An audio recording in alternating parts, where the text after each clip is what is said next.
Muy buenas tardes. Vamos a continuar con el programa del día de hoy. A continuación, el licenciado Mohamed Arce Muñoz. Él es psicólogo por la Benemérita Universidad Autónoma de Puebla. Adelante, licenciado. Muchas gracias. Bueno, pues agradezco la oportunidad de presentar esta pequeña ponencia y le agradezco al ICAIM, le agradezco al Tecnológico de Mérida y pues no sé si ya se está visualizando mi presentación. Ya la vemos, licenciado. Ok. Bueno, pues yo les voy a hablar de lo que es y lo que no es un psicoterapeuta. Yo tengo 25 años practicando la psicoterapia y bueno, pues en estos 25 años pues he reunido pues múltiples elementos, múltiples factores, además de la preparación pues profesional y especializada, que es lo que presento un poquito aquí en esta presentación. Primero vamos a hablar de los mitos, los tabús que se tienen alrededor de la figura del psicoterapeuta. Primero, pues la idea que aún persiste, ¿no? Aún en este siglo XXI persiste que pues solo van al psicólogo los que están locos. Y bueno, pues esto tiene que ver con el origen de la psicoterapia como trabajo clínico. Eh, Empezó siendo el psicólogo, empezó siendo un auxiliar del psiquiatra, y bueno, pues de ahí viene esta idea de que pues solamente van al psicólogo los que están locos. Y anteriormente también, pues si hablamos de la época del Renacimiento y del medievo, pues sabemos que la iglesia es la que controlaba pues a los pacientes mentales y pues se les denominaba o poseídos o personas hechizadas, etcétera, y pues de ahí viene la idea de loco, ¿no? Hoy en día, pues más bien podríamos pensar que el que asiste al psicoterapeuta, pues es una persona que tiene un conflicto, una complicación en su vida y que pues no encuentra desde su abanico de herramientas personales, no encuentra la forma de resolver esta situación. Y esa es la labor precisamente del psicoterapeuta. Otro mito, pues es que dice que vas a que te controlen la mente. Eh, Esta idea viene pues sobre todo de las prácticas de hipnosis, ¿no? De figuras como Frank Anton Mesmer, que pues decía que tenía como la capacidad de tocando a las personas, transmitirles una especie pues de energía mística, energía del universo. Y bueno, pues después vinieron muchos más hipnotizadores, Libol, Charcot, James Braid, y pues a ellos les debemos esta idea de que el psicólogo pues controla tu mente, ¿no? Hoy en día pues la práctica psicoterapéutica nos dice que no es así, que lo que tenemos es un abanico de técnicas, de opciones, de herramientas que pues están al alcance de cualquier persona. No todos los psicólogos hipnotizan, no todos los psicoterapeutas, ¿no? El psicoterapeuta pues es el psicólogo clínico que se especializa en el tratamiento de conflictos, ¿no? Conflictos de la vida. E incluso pues hay que decir que pues para hipnotizar como trabajo clínico, pues hay que tener una especialidad y una certificación, ¿no? No es una cuestión que se pueda tomar pues con la simpleza, ¿no? De pues leí un libro, vi un video o pues simplemente asumo que como soy psicólogo puedo hipnotizar, ¿no? Se necesita toda una técnica, ¿no? Más o menos son 2 años para certificarse en hipnoterapia. Otro mito pues es dicen, nada más vas a platicar, ¿no? Pues esto tal vez venga de la idea del psicoanálisis, en donde pues la imagen clásica es un sujeto en un diván, pues hablando de todo lo que le viene a la mente, instigado por el psicoanalista, y el psicoanalista pues haciéndole preguntas, ¿no? Hoy en día la psicoterapia es mucho más activa, se dejan tareas, se dejan ejercicios. Hoy en día, por ejemplo, está muy en boga la corriente de terapias psicocorporales, en donde literalmente se pone al paciente a hacer ejercicios físicos. Entonces pues ya dejamos atrás esta idea de que solo se va a platicar. Otro mito basa que un tipo pues que se supone que es experto en la conducta humana, basa que te regañe por los errores que cometes, y pues esta es una cuestión ética, ¿no? O sea, ningún psicólogo tiene una vida tan perfecta como para que se ponga a decirle a los demás cómo deberían vivir, ¿no? Entonces, pues los psicoterapeutas somos personas comunes y corrientes que más allá de la labor profesional tenemos una vida personal y por supuesto nos podemos equivocar.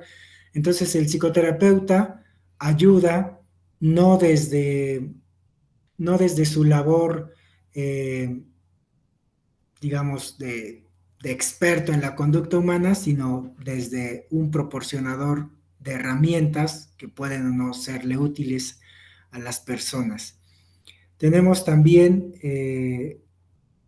la idea de que te dan consejos de sentido común, y pues esto se pensaba sobre todo porque pues no había a los inicios de la psicoterapia, ¿no? Estamos hablando más o menos de 1920, no había una estructuración. Posteriormente, pues surgió propiamente el psicoanálisis, luego el conductismo, luego el humanismo, la terapia cognitivo-conductual, y pues cada uno de estos modelos fue desarrollando diferentes estrategias, herramientas, y hoy en día, pues, cuestiones como la hipnoterapia, la bioenergética, la terapia gestal, pues requieren de por supuesto, de una preparación, y pues va más allá del sentido común, ¿no? De hecho, pues en varias estrategias podríamos decir que el sentido común pues es lo que menos se usa en la psicoterapia. Incluso muchas veces los psicoterapeutas tenemos que luchar en contra del sentido común, porque el sentido común puede ser también idiosincrasia, puede ser esos errores cíclicos que no permiten al paciente un cambio de percepción, y si el paciente mira la vida desde el mismo ángulo, desde la misma ventana, pues es obvio que se va a seguir equivocando, ¿no? Entonces, en la psicoterapia, pues hay una premisa que dice, si lo que hace no le funciona, puede volver a intentarlo, pero si vuelve a fracasar, es obvio que tiene que intentar algo diferente. Pero a veces en el panorama cognitivo, en el panorama cultural, las personas no ven más allá de qué puede ser cuál puede ser esa ventana o perspectiva diferente, ¿no? Y esa es precisamente la labor de un psicoterapeuta, brindarle al paciente esa perspectiva diferente. Y bueno, tenemos aquí atributos de parte del el psicoterapeuta. El psicoterapeuta no es alguien que resuelva la vida de los pacientes, de las personas, ¿no? Es más bien alguien que facilita el desbloqueo y que motiva al paciente a que resuelva bajo sus mismos criterios, bajo sus mismas herramientas, el problema que tiene frente a sí, ¿no? Y que lo tiene inhabilitado en la vida, ¿no? Entonces, no es que yo voy al terapeuta para que me arregle la vida y que para eso le pago, para que se encargue de mis problemas, es más bien pago para una orientación basada en un enfoque, basada en un trabajo serio, ético, profesional, para que el terapeuta me ayude a mí a encontrar las herramientas para que yo salga adelante, ¿no? De lo contrario, estaríamos hablando de que el terapeuta que acepta ser el responsable de la felicidad y de eliminar los obstáculos que tiene el paciente en su vida, pues estaremos provocando una dependencia, ¿no? El paciente pensará, a partir de ahora tengo que pues decirle a mi psicólogo todo lo que me pasa y él se va a encargar de resolverlo, ¿no? Y que no es esa la función. Después tenemos que es un estratega y por supuesto sí es una persona que debe tener una estrategia basada en un enfoque, en un modelo, basada en, pues, en escuchar atentamente al paciente y diseñar, como dice ahí, un traje a la medida, ¿no? El psicoterapeuta hoy en día elabora un plan que es exclusivo para ese paciente, ¿no? Anteriormente se pensaba que, pues desde la época de los antiguos psiquiatras, se pensó en tratamientos estandarizados que se aplican a todo paciente que pueda ser diagnosticado bajo cierto trastorno, ¿no? Entonces hay un trastorno para la depresión, un trastorno para el trastorno general de ansiedad, ¿no? Un trastorno para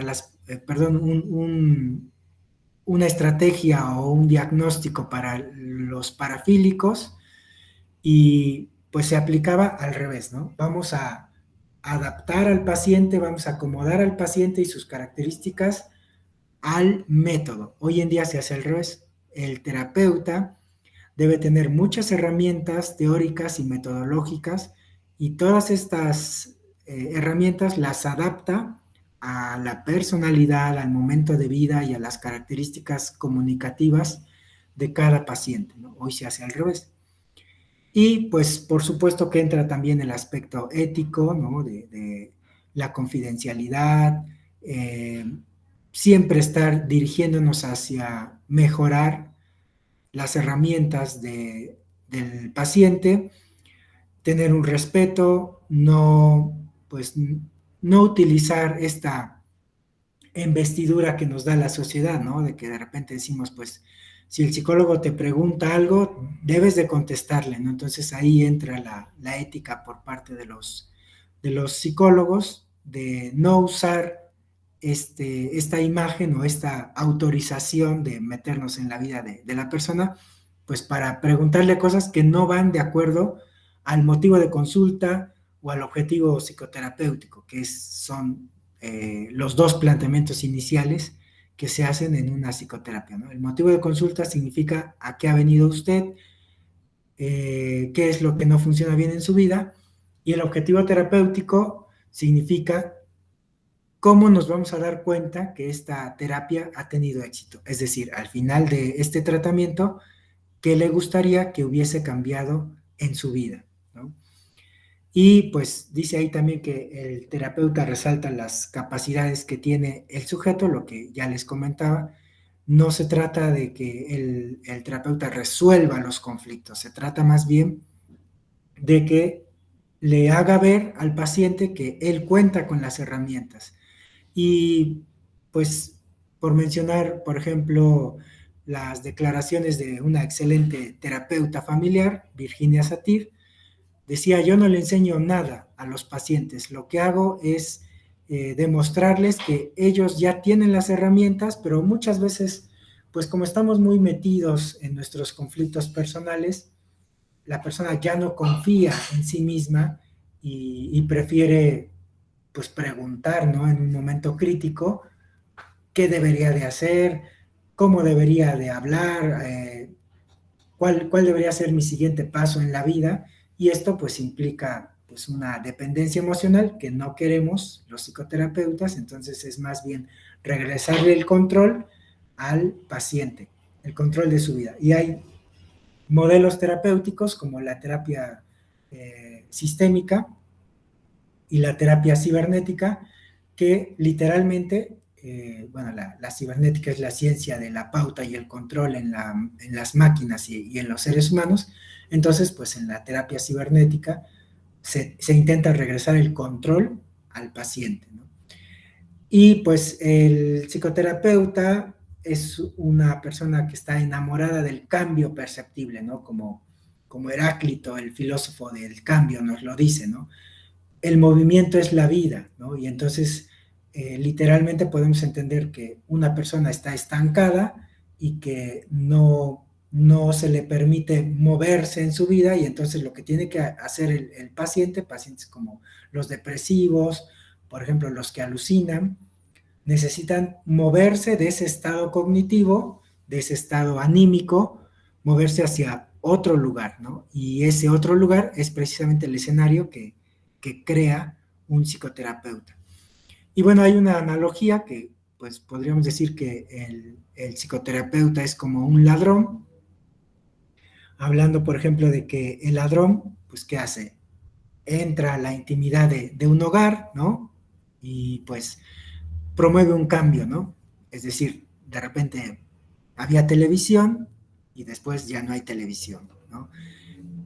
Pero cuando la familia se percata de este cambio que hubo en el seno familiar, pues el ladrón ya no está, ¿no? Ya se fue.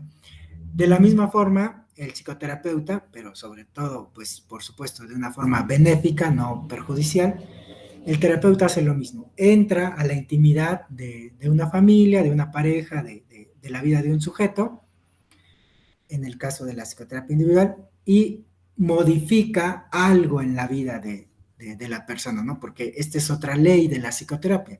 Si tú tomas terapia, algo en tu vida debe haber cambiado. Tú debes de ser en cierta forma, en cierto grado, una persona diferente. Si tú sales de una psicoterapia diciendo, pues yo soy el mismo, pues entonces significará que la psicoterapia no ha sido exitosa.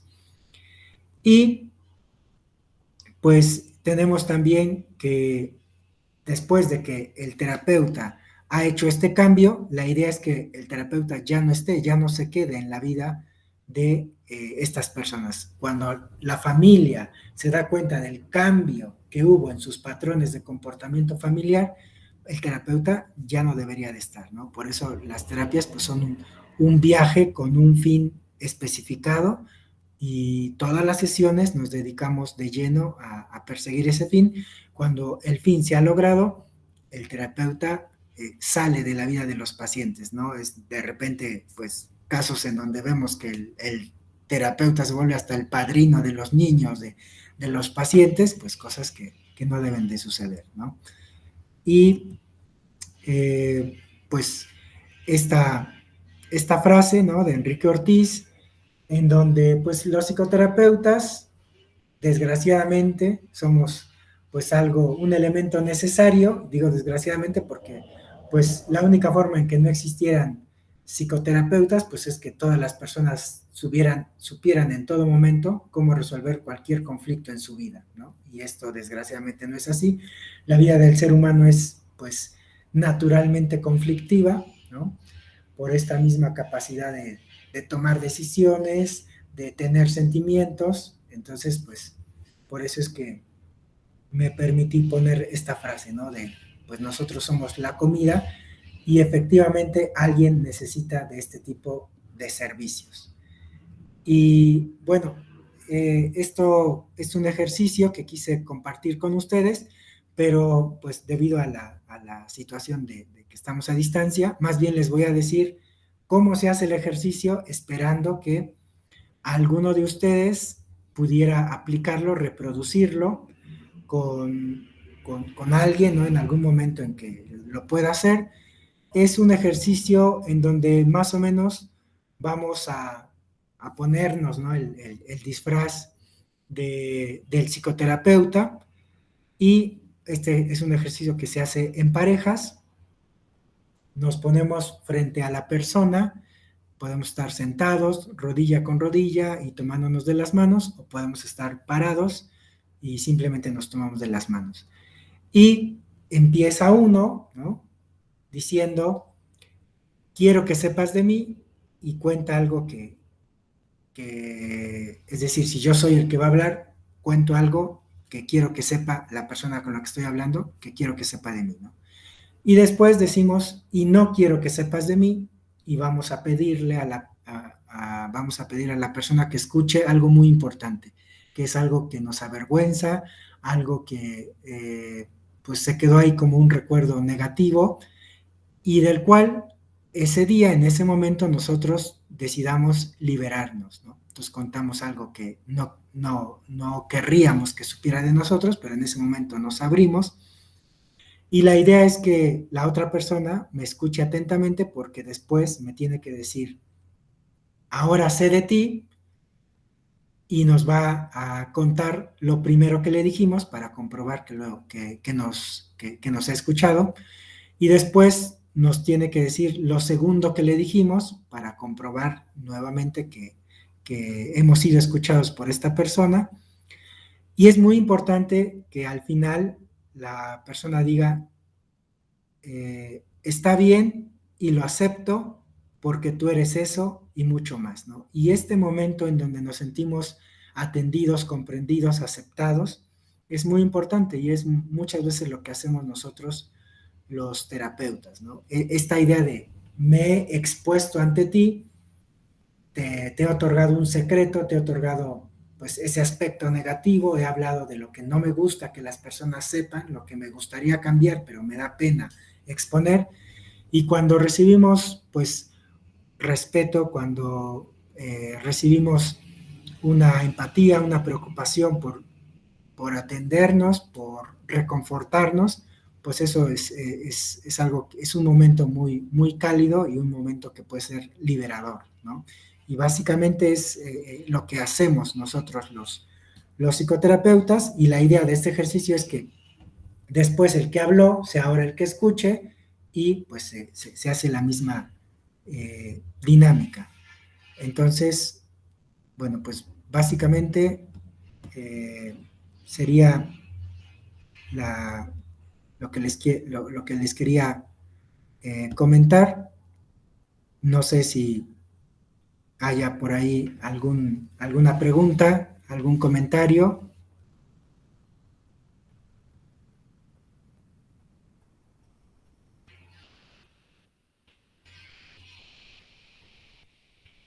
Mientras abrimos el chat, a mí sí me gustaría que compartiera con los chicos. Tenemos ahorita a unos grupos que son estudiantes de acá del Tecnológico de Mérida, y sí me gustaría que de alguna manera nos compartiera 2 o 3 tips que nosotros como estudiantes podemos pues estar pendientes de esos tips para saber que en ese momento necesitamos solicitar la ayuda de un psicoterapeuta. Ok, bueno, el primer momento sería un poco lo que les decía yo. Nosotros tenemos un problema en la vida. Inmediatamente pensamos en una solución. Entonces, muchas veces la solución parte de nosotros, o en alguna otra ocasión, pues le hacemos caso, ¿no? A alguien más. Entonces, sea cual sea, si es una idea propia o una idea, digamos, pues copiada, o estamos siguiendo un consejo, pues aplicarlo, ¿no? Y lo que les decía, aplicarlo y ver si nos funciona. Si no nos funciona, podríamos pedir una asesoría de, pues, no sé si lo estoy aplicando bien, esta idea, no sé, o a quien nos dio el consejo de, pues, lo hice así, tú dime si lo hice bien, y volver a aplicarlo, ¿no? O sea, una segunda oportunidad para ese método, para esa solución, para ese consejo que nos dieron. Pero si volvemos a fracasar, entonces ese sería una evidencia, una pauta, un parámetro que nos diría, sí, necesito la terapia, ¿no? Necesito un profesional que me asesore, porque está visto que, pues, con un consejo, con una sugerencia o con mis propias herramientas, no lo estoy pudiendo resolver. Y un segundo momento, una segunda forma de darnos cuenta, pues podríamos considerar que si 4 personas, a partir de 4 personas que nos digan, te veo mal, no estás haciendo bien las cosas, ¿no? Es importante que nosotros tengamos la autodeterminación, que nosotros podamos decir, eh,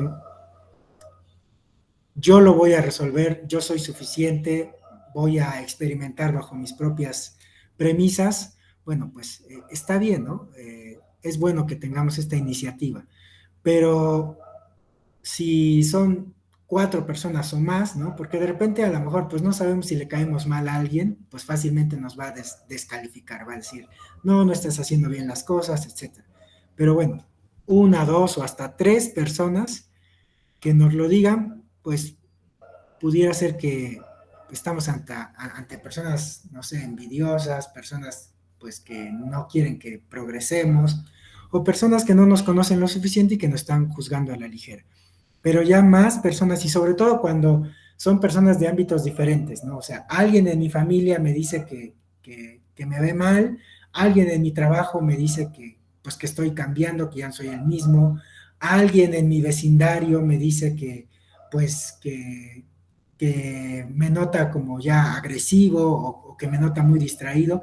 Entonces, bueno, ahí ya estaríamos hablando de que, pues sí, ya no es algo de, pues de ser firme y de decir, no, pues yo sé que estoy bien, ¿no? Porque muchas veces en las patologías lo que pasa es que el sujeto no se hace consciente de que está presentando un trastorno, ¿no?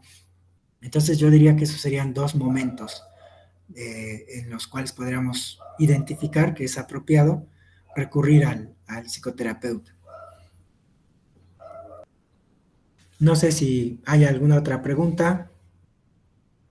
La pregunta es, el chico tiene un trastorno de espectro autista, Asperger, y le interesa saber cómo es que la inteligencia artificial podría, si usted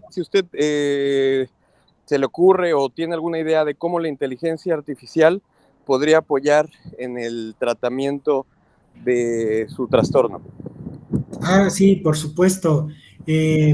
Pues hoy en día se conocen la intervención de los robots acompañantes, ¿no? Bueno, justamente me parece que en cartelera hay una película llamada Megan, ¿no? Pues hagan de cuenta que más o menos esa es la idea, ¿no? No, no así como terrorífico como en esta película, pero sí que se han podido desarrollar robots que están pues muchas horas, si no es que todo el tiempo, para convivir con estos pacientes del espectro autista y pues van desde pues, simuladores, ¿no? A través de pantalla hasta realmente robots físicos, ¿no? De tercera dimensión, en donde pues la idea es que sean como los acompañantes, que sean como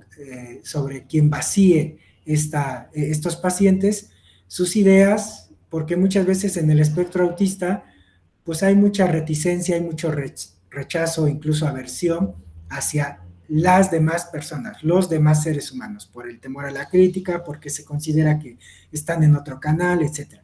Pero generalmente bueno, se ha visto en varios casos que con un robot se puede vaciar más el contenido emocional y bueno, pues precisamente esa es la labor, ¿no? De los programadores, ¿no?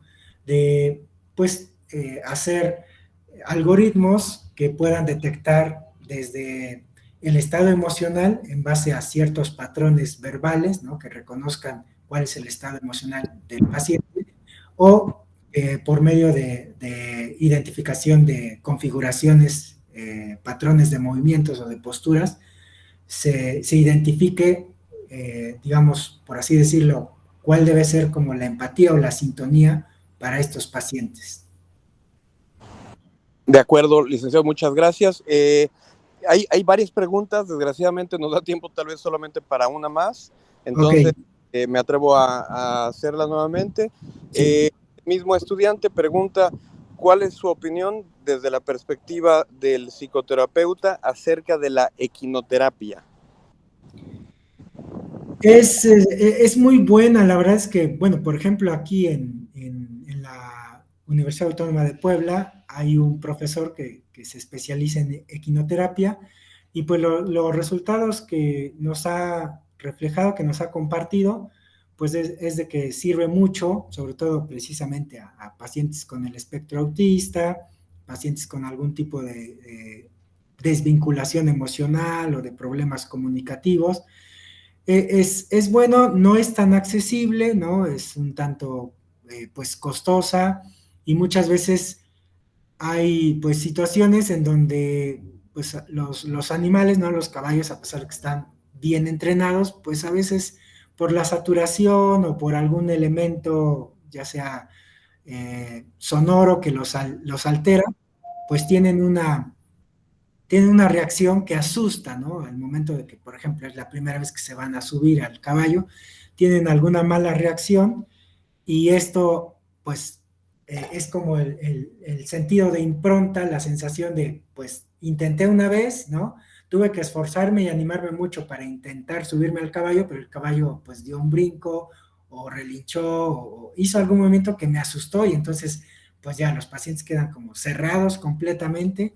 Esa podría ser alguna de las contraindicaciones. Eso y que no hay muchos centros de equinoterapia y que de repente pues es elevado el costo. Fuera de eso, pues los resultados son buenos. Y también se ha intentado hacer con conejos y con perros y gatos también, este tipo de acompañamiento, que es muy distinto a la idea de dejarse llevar, dejarse controlar por el caballo, que es mucho lo que se trabaja, ¿no?